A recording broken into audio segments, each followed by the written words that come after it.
ஒன்றை வச்சு தீர்மானிக்கக்கூடாது பாருங்கள்.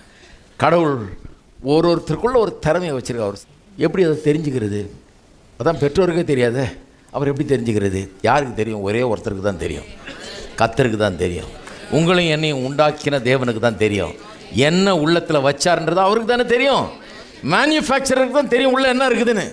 இந்த கார் எவ்வளோ வேகம் ஓடணுன்னு ரோட்டில் போகிறோன்னு நிறுத்தி கேட்கக்கூடாது. வாப்பா இந்த கார் எவ்வளோ வேகம் போகணும்.